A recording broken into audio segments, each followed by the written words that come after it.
Okay, thank you for joining part two of this session. I thought I'd start this off with an example of the second major release of Virtualize-R, which I talked about earlier. But again, this session is for people to get what they want out of it. So this will probably take, yeah, like maybe 15 minutes, and then we'll decide as a group what we're interested in using the rest of this time for. We can form breakout groups.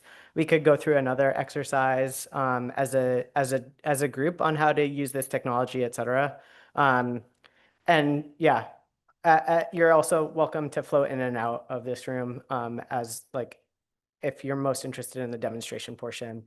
To get started, I created this repository with a couple of examples. It's github.com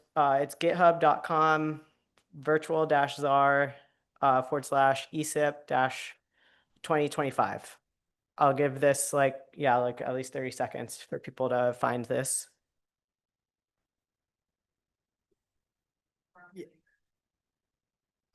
Yeah,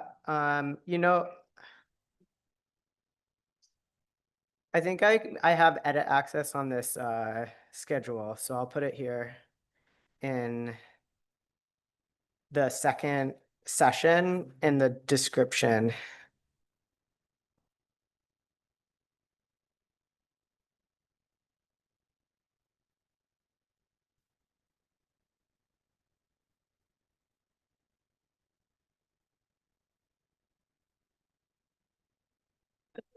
Okay, so now if you go to the schedule for session two, you should be able to get the GitHub link.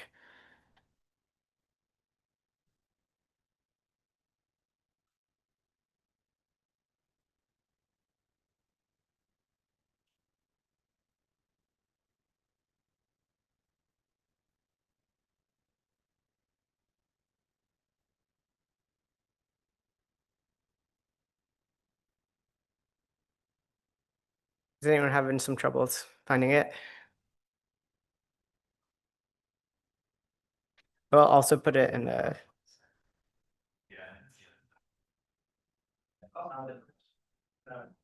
Did I put in the first one? It's in. Uh, it's at the bottom here, right before value to session participants. Is it not showing up? Maybe if you open it in a private browser, it might work if it's cached. Um, okay, sorry. I didn't hyperlink it. You'll have to copy and paste it.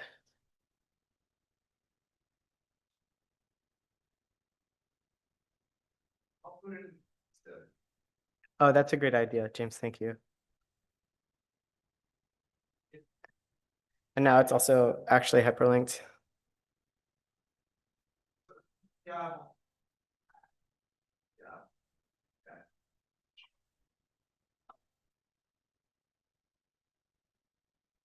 Okay.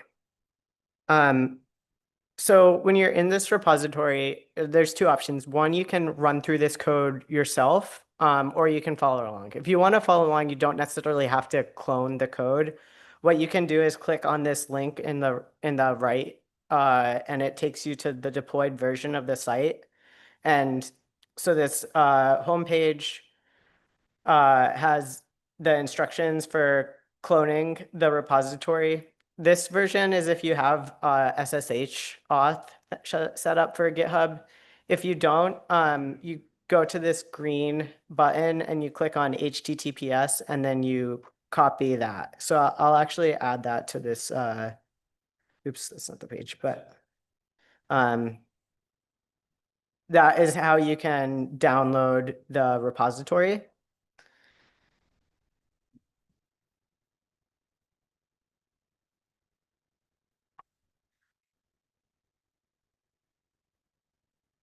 And then, so I'll do that in a Jupyter Hub environment. One thing with these examples of virtualization in general is that it's much faster to run them in the cloud where the data is hosted, because you're downloading pretty much all of the data in order to create these index files so that other people don't have to. But the first time when you're creating them, it does involve data transfer. And so doing it proximal to the data will involve less egress, less cost, and be much faster. So that's why I'm using a NASA Jupyter Hub environment. If you have like a CryoCloud or OpenScapes environment, that's ideal. If you don't, it's okay to do it locally. We're only going to be downloading like 1 or 2 files for these kind of contrived examples. Again, like I'll just download the repository using a git clone.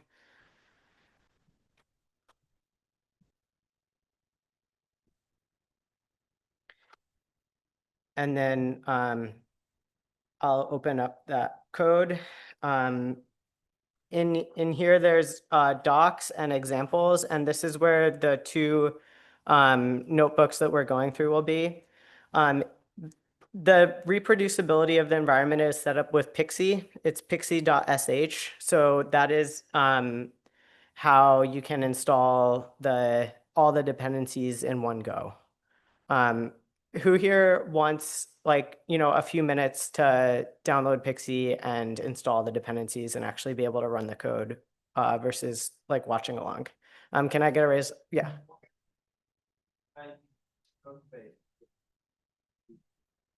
While some people are setting up Pixie, I will figure out how to get code spaces up for you. I think it shouldn't be too. Maybe it'll just work. Yeah, go ahead. Okay, yeah, thanks for that.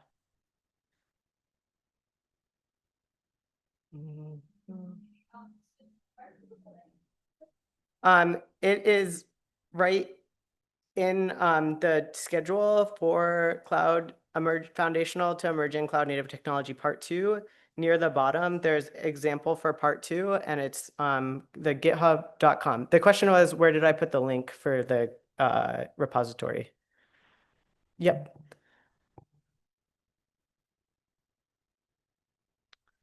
Let me see if code spaces will work.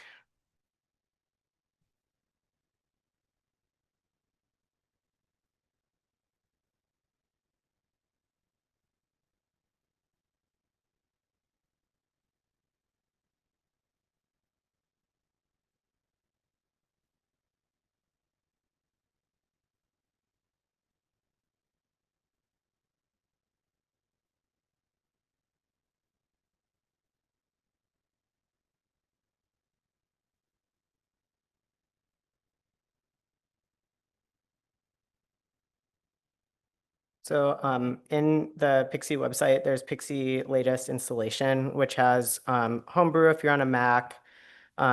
It also, the default is using this bash script to install. As usual, when you install from a bash script, like download it and look at it.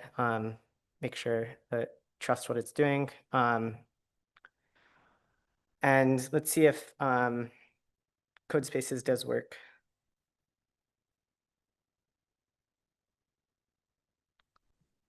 And then once you have Pixie installed, you just do Pixie install when you're inside the repository, and it installs all the dependencies from the lock file that I created. The reason why Pixie is nice is that it allows installing from Conda Forge. So for example, for these examples, or for this environment, we have GDAL installed, which is a lot simpler to install from Conda than PyPI. And since it does have a lock file like definition, it makes sure that the dependencies you're using are the exact same ones that I used when I created the examples.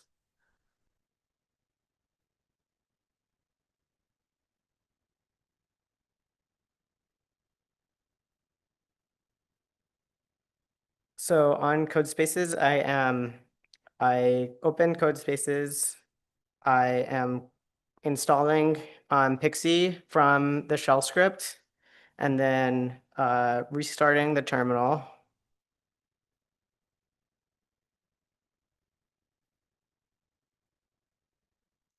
And then running Pixie install. And it should just work the same as if you were on a Jupyter Hub environment. Is anyone not making progress when they want to make progress on the installation? Is anyone done? How many folks are still getting it set up? It's installing. Okay. Give it another minute or two. If you're on Codespaces, you'll also have to install the Python and Jupyter VS Code extensions in order to run the notebooks. They both should be from Microsoft as the source. And then you should see the kernel from Pixie. Let's see.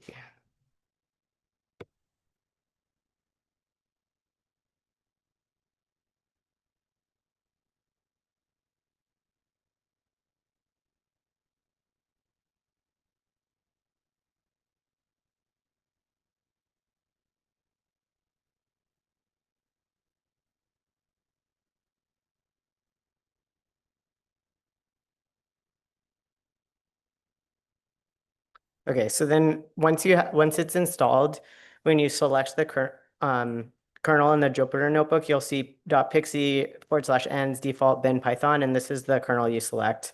The notebooks themselves are in docs examples, and then we'll be running through the one called 01 AWS Public Data Program. And I'm gonna move back to the other Beta Hub so that it's easier to see on the not dark mode, but let me just make sure this environment's set up on CodeSpace is okay.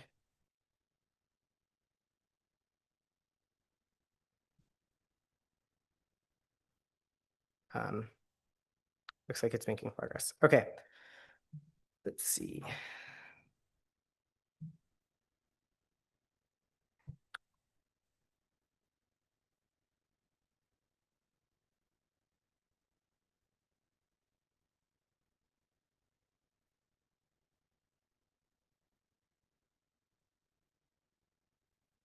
Okay, anyone still waiting on the installation? You are, okay. Are you stuck with anything or do you just a little more time? Okay.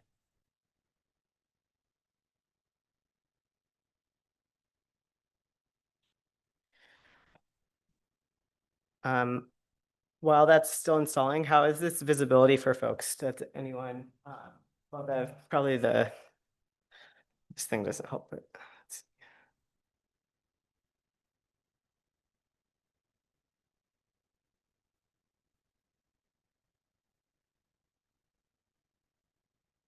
can you all see this okay?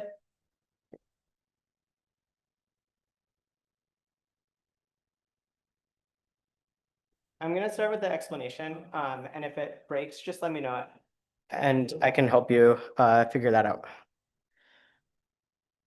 And is anyone able to help monitor the chat for questions? I actually can't really see it up here with this. Okay, I'm having trouble with.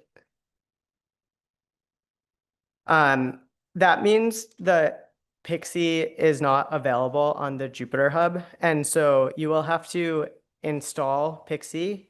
There are options for doing that. One is to use a Jupyter Hub image that has Pixie installed.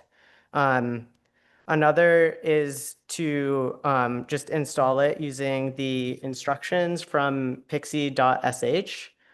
So that is here. I have to admit that I don't know if this will be a bad idea on your hub or not.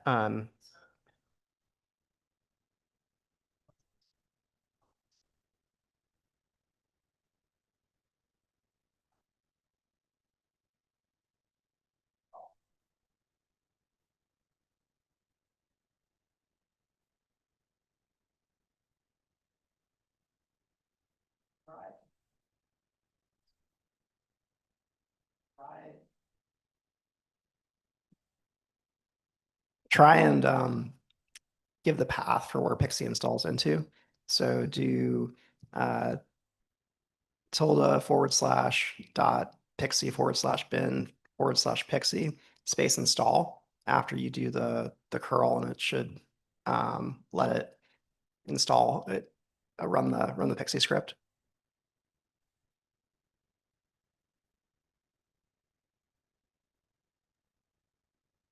Shane, put that into the chat.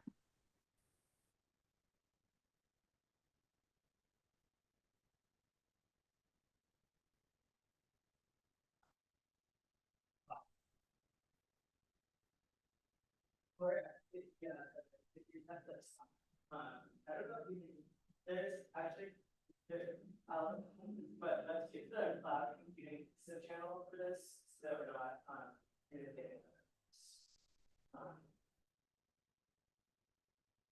Hey everyone, online, we're going to use the cloud computing ESIP channel for sharing threads and information and code snippets. Our helpful collaborator will share that advice for using Pixie on the Jupyter Hub there. I will also share a link to the image I typically use for developing software on the Jupyter Hub, which does have it installed, that you can use via build your own image or bring your own image features. Um,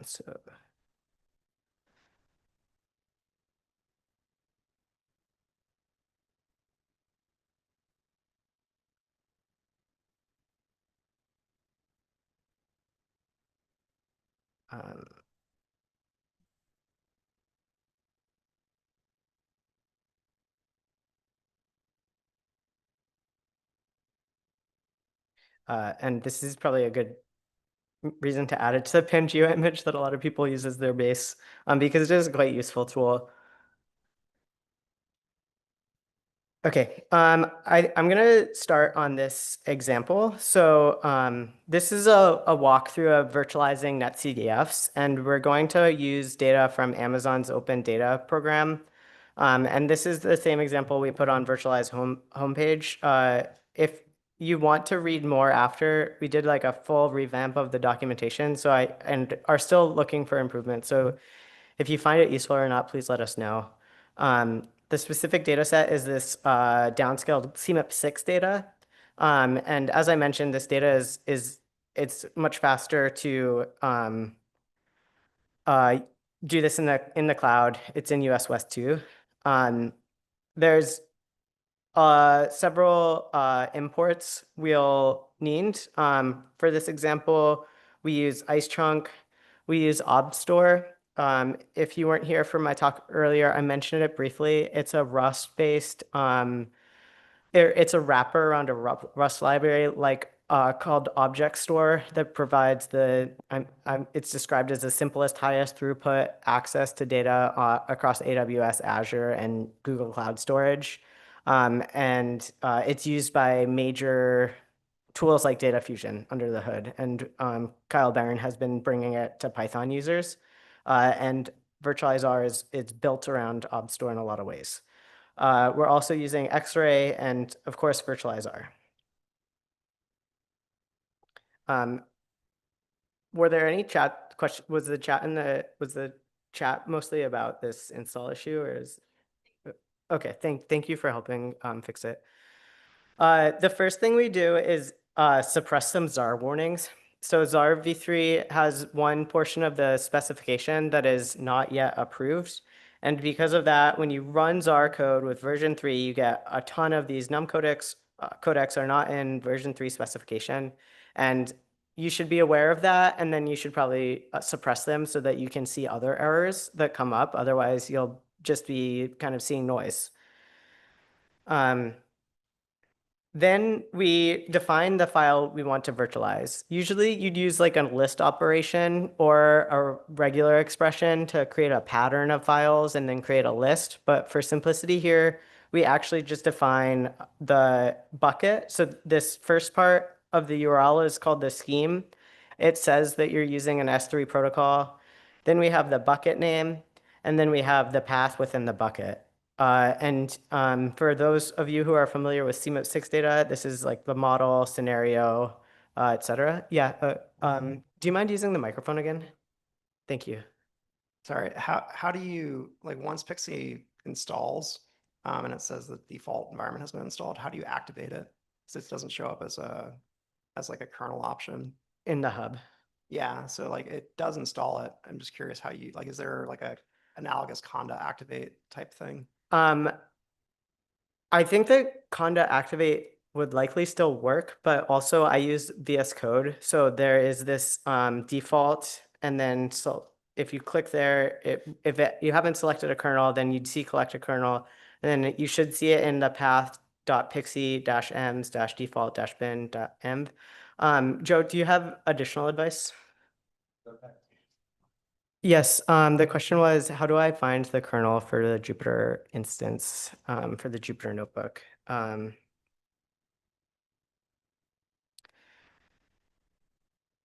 So let me try to.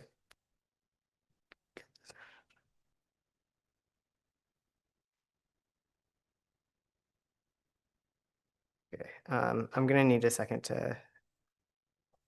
Does anyone on a Jupyter Hub not have access to a VS Code in Jupyter Hub? I'm wondering if that could be an easier solution. Otherwise, we'll spend a minute debugging this issue with finding the kernel. Okay, I think I did find out how to find this in in Jupyter Notebook, so I will walk through this with folks. So in the terminal, I did the Pixie in the root of the the root of the repository Pixie install. This you've probably already done, and then the key part is to register the kernel. And so this is the command to do that. So just to walk through it, Python -m, you're calling ipykernel install, setting the user that it's a user level rather than a global installation. You're setting a name for the kernel and a display name for the kernel. And then if you press enter, it will install the kernel spec virtualize R in your environment. So I will copy and paste this into the cloud computing channel in ESIP. And then from there, if you do go to the browser and refresh, that's an important step. And then lastly, if you open a new launcher, you should see virtualize R as an option for the notebook. So I'm gonna give like a minute for people to try out those steps. Sorry for this kerfuffle. This is pretty par for the course. What's that? Yeah, I think so. Let me know if you didn't get it. Oh, yeah, yeah. I did miss an important step. You also, I think, have to do Pixie shell before that, which makes that run like you're running that command inside of that shell that has the environment in it. So Pixie install. So those are the three commands. Apologies for not having this in the repository ahead of time.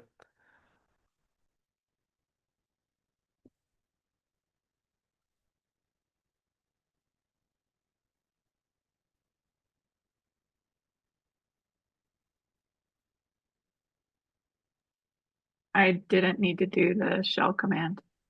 Oh, great. Thank you to whomever shared that it wasn't necessary.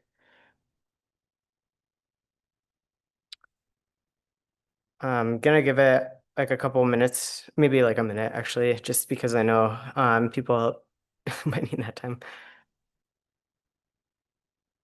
Does anyone feel lost on the steps to be taken?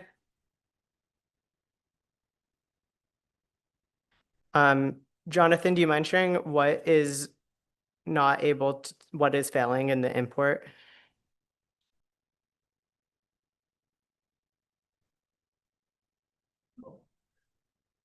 Looks like when I did Oh, okay. after I did Pixie Shell, I was able to run Jupyter Lab. I didn't have to do any. Oh, nice. Okay, wonderful. Okay. How are folks doing? Is anyone unable, like not having success with running, like having the environment set up? Okay. Now for the fun stuff. Let's see if the import works. Okay. So ObStore provides like one utility function for creating a store instance from a URL. So that's obstore.store.from URL. It is equivalent to doing obstore.store.s3 and sorry, a little more of a VS Code user than Jupyter Hub, so, or Jupyter Notebook. So I might go back to this. That's not gonna help that much. Okay. Anyways, so here, you could do bucket equals bucket, and then optionally set the prefix. And this is the component that's prepended to all operations. And then you would type the same skip signature equals true. So this is how you would do an explicit S3 store, sorry. Explicit store creation. And it yields the same thing as this utility function from URL. Yes, what's up? Okay, thank you. The question. Okay, go team. Thanks everyone.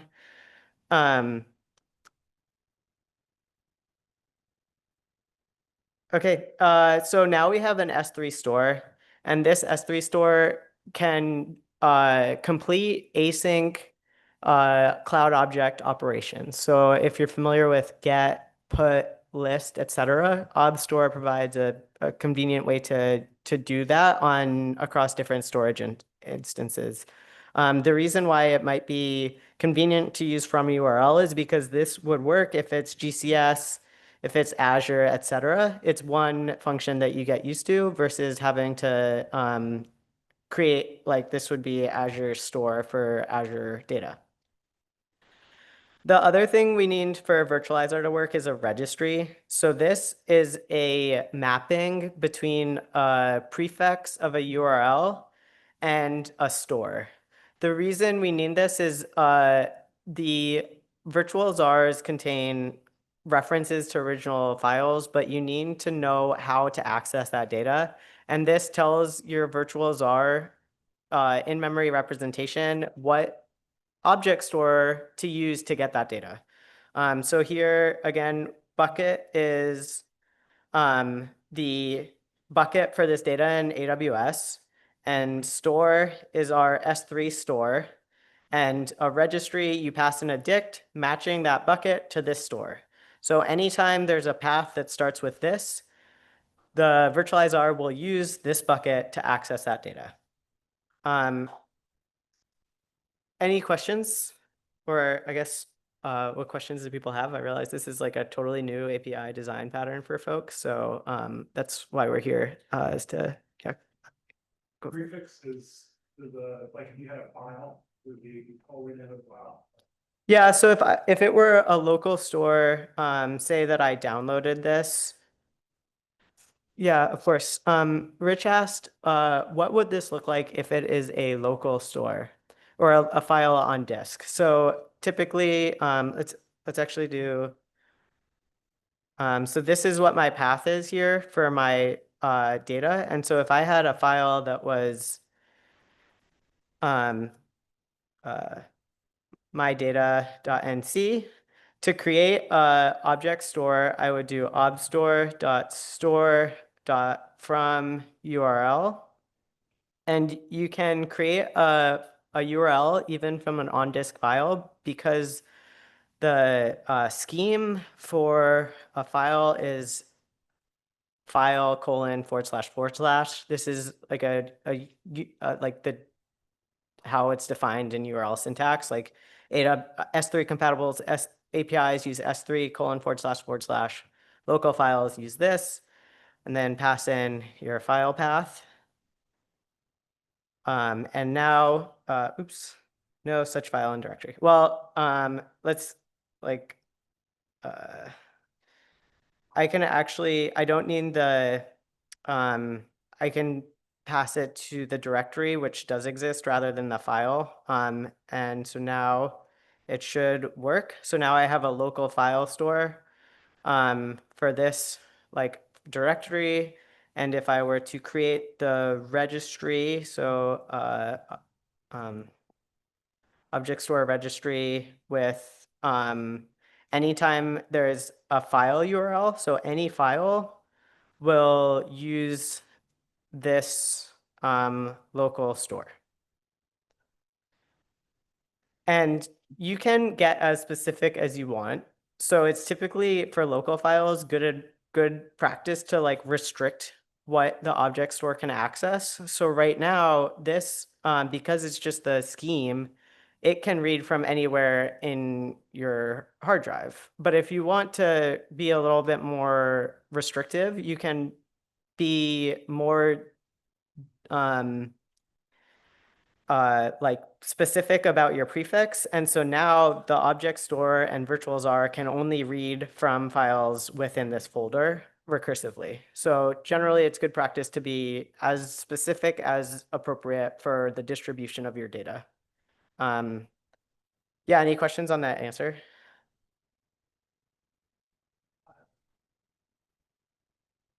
I can repeat the question.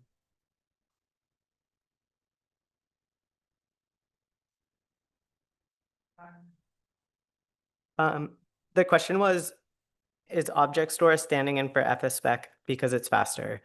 Kyle, in his documentation for object store, wrote out a snippet about why he created this library, given that FSpec exists.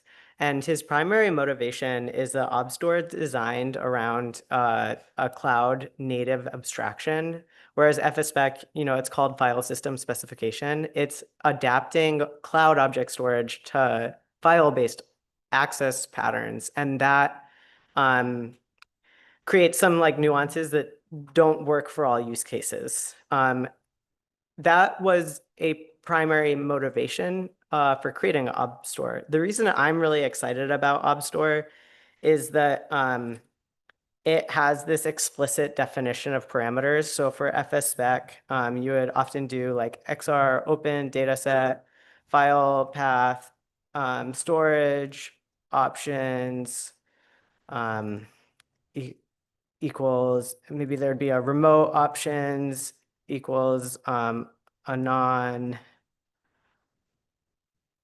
And I find this pattern of pass-through kwargs really hard to reason with. And so with ObStore, you can do, you would, for example, do xr.open zar and then store, where above, sorry, that's not going to work obviously, but where above that you explicitly define your S3 store. And this has, wish I could remember how to do the type hints for the, does anyone remember how to do auto completion in Jupyter Notebooks?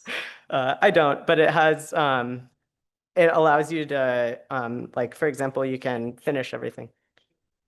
Shift tab. Oh yeah, okay, so, and things like that. So it's really explicit for how arguments are done. But since it's in Rust, it is a lot faster as a consequence. Okay, so now we have our object store registry, and that is kind of the maybe pain point of adapting to Virtualize-R 2.0. The rest should be easier. You create a parser which defines, which understands how to map, in this case, netcdf to ZAR's data model. So this is the HDF parser. And this is how you configure behavior. So for example, you could do group equals var to specify what group within the HDF file you want to read. And then the syntax of open virtual dataset is it takes a URL, it takes a parser, and it takes a registry, and that is like all it needs. You can specify loadable variable, or let's actually remove that for now. So this is the basic syntax, and you get a dataset from that netcdf file. And this was like pretty fast. I think it was probably faster than if you used FSpec and the HDF5 backend, even though it actually touched the same amount of data. And you can see there's a mix here of manifest arrays, which are the virtual references, and coordinates.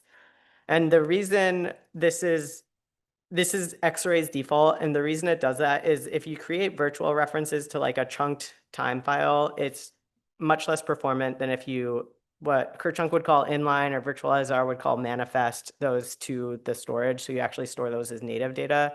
And a common kind of pitfall with this workflow is not rechunking those coordinates. So what you really don't want is you concatenate a bunch of individual time slices, and then you have time chunked as one time step per chunk, because then it will have to send off a bunch of GET requests. So best practices is actually to load these data and then rechunk the coordinates, store references to the like data chunks as virtual references, and store the coordinates as real data is generally the more performant way to do this. That said, if you don't want to duplicate any data, you can specify loadable variables equals an empty list. So now we see here that all the coordinate arrays also have the like manifest arrays. They're virtual. There's no actual data loaded in this process. And we can do that with any number of variables. So now we'll just have, say, for example, latitude as a real NumPy array, and the others will be virtual arrays. Does anyone have questions on that portion of the demonstration?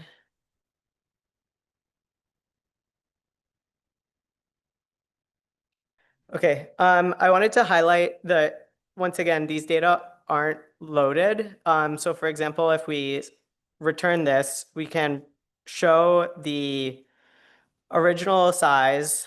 So this is probably gigabytes, versus there's only 11,000 bytes for this virtual references. So it's very small. You access this property using an X-array assessor called VZ. And so there's very little, like there's some metadata duplication, but there's no actual data duplication in this process. For the last, or probably second to last component of this example, I wanted to show how to do this with multiple files. So let's actually move this up here. So we have, here I have just a list comprehension that uses the pattern of files on the S3 store to get a list of 3 years of this downscaled data set. So, well, I guess it's just 2015 and 2016, it looks like. And virtualizr uses X-Array's concatenation logic so that you can just pass in this list of URLs and get a naturally concatenated data set from that list. So now, rather than just 1 year of data, we have 2. You can use all of X-Array's options for concatenation in this utility. So for example, you can control whether you want to have it load the coordinates and use the actual data, whether you want it to just lazily use what you pass from the list order to how you concatenate it, along with whether you want to override attributes that conflict, raise an error on conflicting attributes, etc. So I think this is, like, as I mentioned in my talk, the real power of virtualizr is bringing that familiar X-array syntax to this concatenation problem. There's also in here an executor. So by default, I think this is serial, but if we do executor, oops, I must have gotten that wrong. Let me see. The API reference has virtual data sets as the top level. And so if we go down to open virtual MF dataset, we see that the actual parameter name is parallel. And so we want parallel equals Dask. And I didn't install Dask, but if I had added Dask to this Pixie environment, you could have used Dask to parallelize the reference generation. Yeah, any question on this so far?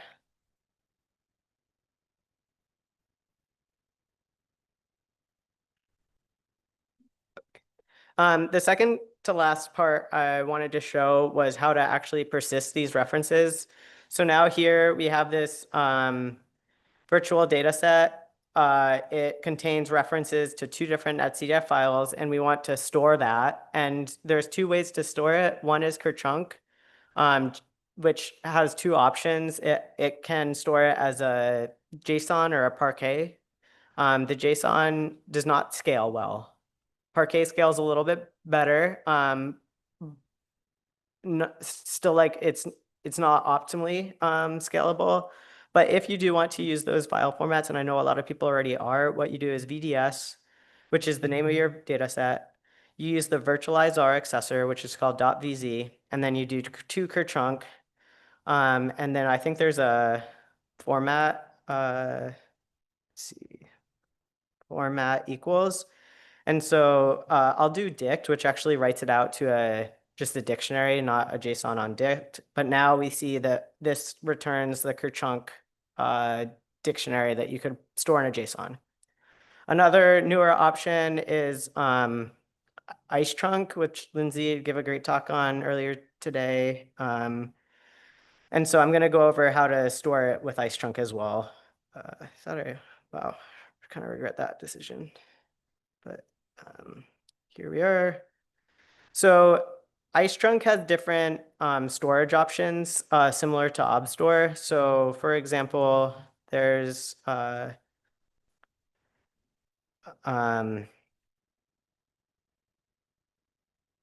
see, S3 storage, Azure storage, and what I'm using here is in-memory storage.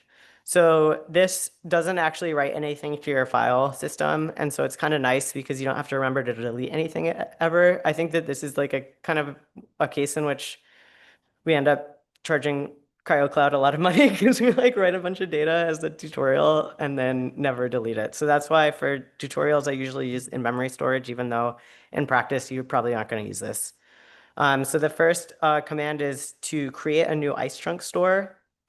And then you create a repository within that store. Then you create a writable session in that repository. And then you this is actually the bulk of it. So let's run this. Now we have a IceChunk session.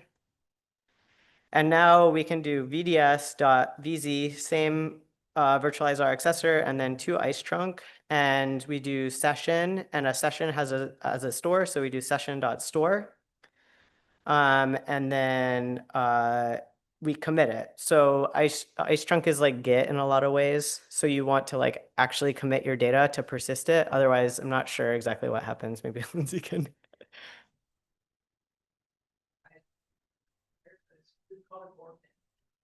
The answer. Yeah, thank you, Lindsay. Just for those online, it becomes garbage and gets cleaned up anyways, and it's called an orphan trunk. And so it's just going to be really hard to find and use after. So you definitely want to remember to commit your important data to your IceChunk store.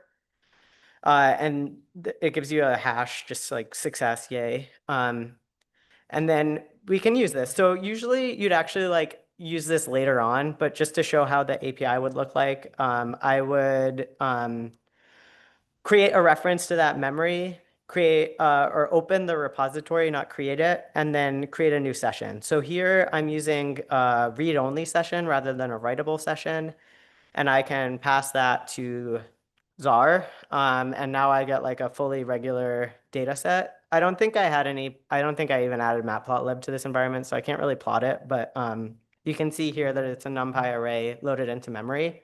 And we can, for example, index this to show that there is, but I think the CMIP6 data has a lot of NAND, so I'd have to remember what the indexes of land are, so I'm not actually going to do that. But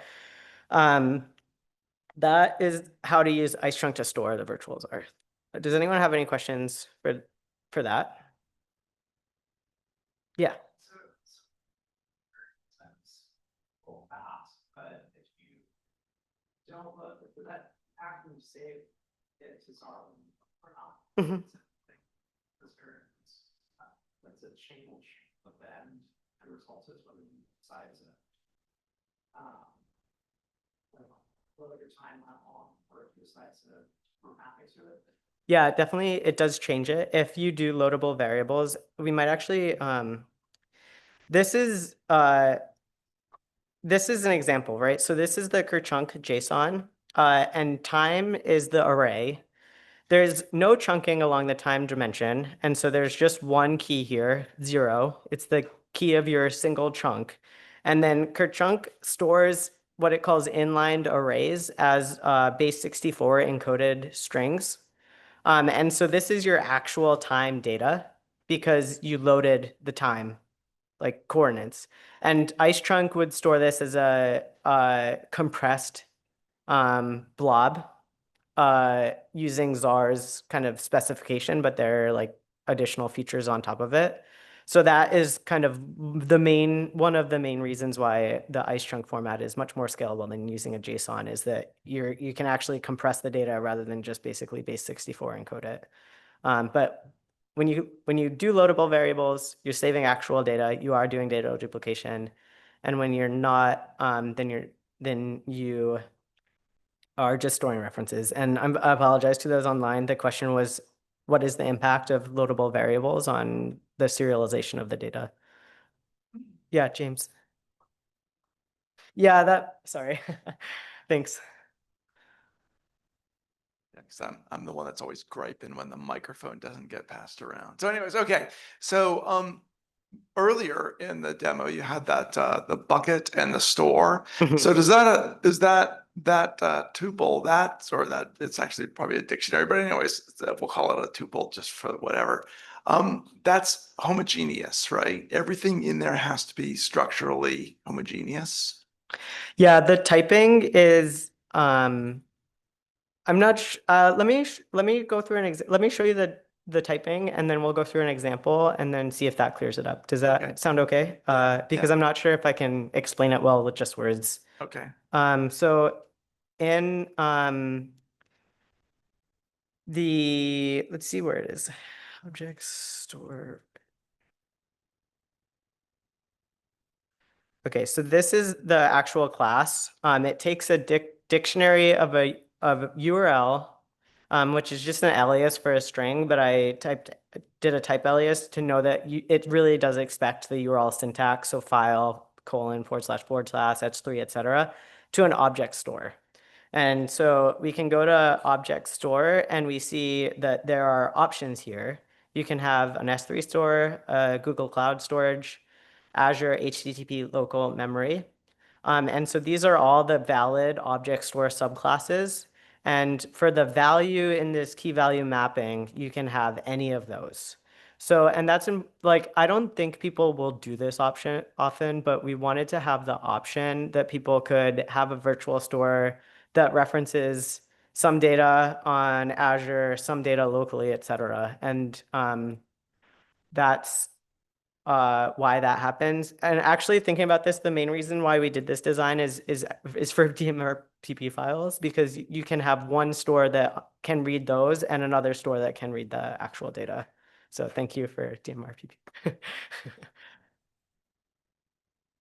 Okay. So, but what I actually meant about homogeneous is that the parser is bound to that store, is it not? So in the Jupyter Notebook, there's one cell where you have HDF parser, and that's what's going to actually control the access to the data.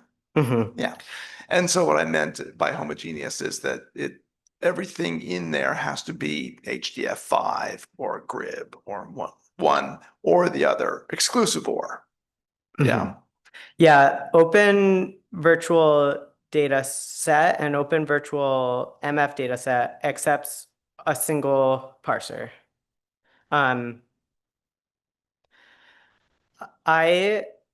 Yeah, if you had a use case that required concatenating multiple files, like there's kind of two options. One, you do say like URLs equals and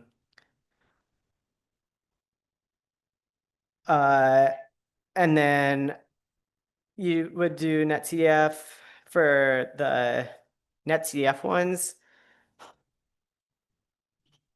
This is obviously pseudocode, but and then you just call this twice, right? So you do one with your HDF parser,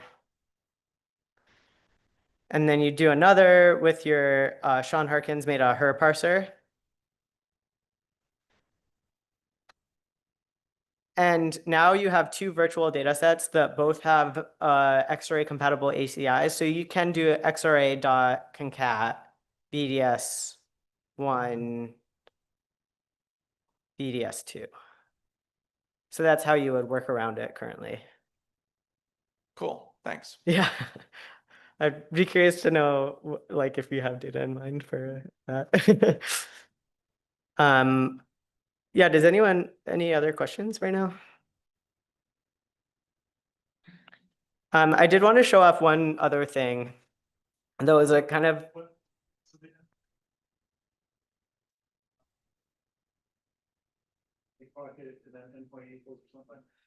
yeah, yes.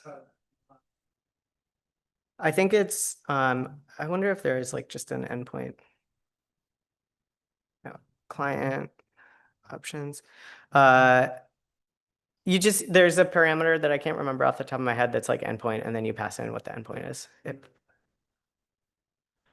I will post it as an example in Virtualize today. I think you would, the pattern for if you aren't at ESIP 2025 with someone who's really excited about Virtualize R is to open a discussion topic in the Virtualize R repository, and then we will answer your question and then ideally add it as documentation so other people can. There's also a Virtualize R Slack channel in Earthmover Slack that is public and everyone is welcome to. I would just encourage people to still ask their user questions in GitHub because it's indexed by Claude and ChatGPT, and it means that when other people ask their questions to those AIs, they'll get the answers that we've given you. Yeah, so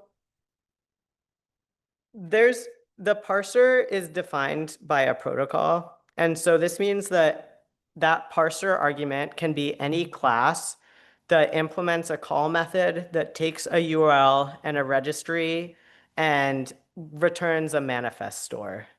And a manifest store is a fully ZAR compliant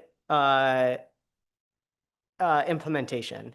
And I think why this is pretty cool is that now rather than doing open virtual data set here and getting a virtual data set, we can create our parser, and then we can do parser, and dunder call is like if you just do parenthetical on that instance. So this is the same as calling dunder, sorry. That and this are equivalent. And then we pass in URL, and we pass in our registry. Sorry, typo. And we'll assign this to MS for manifest store. And now we have a manifest store. Eventually we'll make a better repr for this. But the cool thing here is that we can do XR open ZAR and pass in this manifest store. We define that its ZAR format equals 3, and then we define that it's doesn't have any consolidated metadata. And this is like not necessary, but it just means you don't get a couple warnings.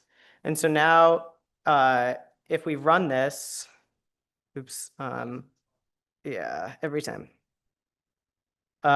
We have a regular data set. We can do ds.load like it were every day. Well, of course, that's going to take a minute, but now we see the data. We have the maximum value. So you can either, you have this choice to either go to a fully ZAR compliant data set that's, you can use these as just regular loading methods, or you can go to a virtual data set. And the reason this is valuable is that it allows you to write your own parsers much easier, because you can use property testing and you can use this pattern to load your data set and compare that with if you used it with X-ray, and it should be this exact same. And so it makes it, and without having to round trip it to IceChunk or KerChunk or anything like that. So, and then because it's a protocol, we have in virtual czar already two different parsers, one for the Noah Her data set and one for TIFF files. And then lastly, the like fun part about this is that with this, you can open into X-ray data sets that have a KerChunk implementation like fits, but don't have an X-ray backend easily accessible to have X-ray access to those file formats. So anyways, I think that's kind of fun that you can do it. Any questions on that?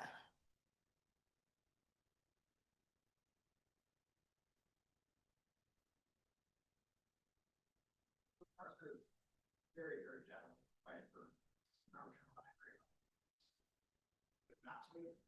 right? The question was, the parsers are very general. You can create a binary file format if you want. And that is true. You can map pretty much anything that can be mapped to the czar format to it. Let me pull up a description. See if I...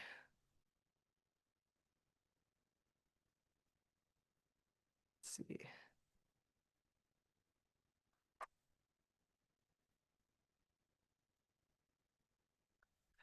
So this is kind of the limitations of this. So to be able to write a parser, or generally to be able to virtualize a data set, you need to have the same codecs, which are like the compressors or filters. So this would be like a bit shuffle or BLOSK. And so you can't, for example, create a single virtual data cube from a BLOSK compressed data and from zlib compressed.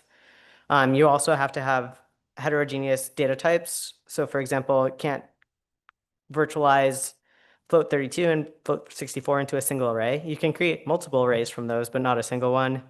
And these are the ones that we kind of want to make looser. Right now, they have to have the same chunk scheme.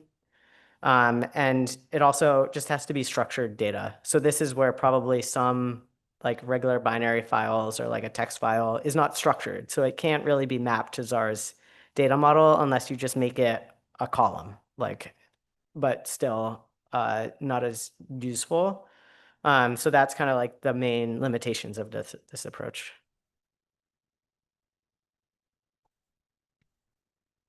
That wraps up our kind of the demonstration. Thank you for your patience, especially with for all of it. Thank you for your patience and for joining me. There's like a hands-on example, which is virtualizing NetCDF from ESGF data. So this is from the ESGF threads data server. And so like I created this in here so you can run through it on your own and try it out. And then I'll be here until 5:30 if you want to ask questions. Otherwise, you're welcome to hang out and chat with each other. You're welcome to go get dinner if you want. But yeah, thank you all for joining. Yeah.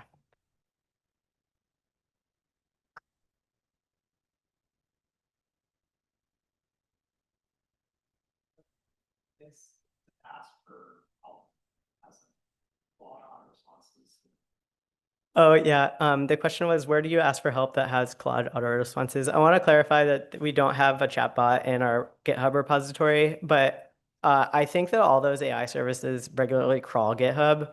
So the idea is then, like, if you have a GPT service or subscription, it would eventually have that knowledge. I will share a link to the GitHub discussions in the Cloud Computing Slack channel. And really, I'm like version 2 is out. I don't think we're going to change it, but I still want to hear what we did well, what we did wrong, and how you find this adoption and this use. And I also really want to support people like putting this into practice and stuff. So please share your thoughts. And if it's GitHub's intimidating, you can also DM me or post in the ESIP Cloud Computing Slack, and we can chat there. Yeah, I'm happy to answer other questions if folks have them.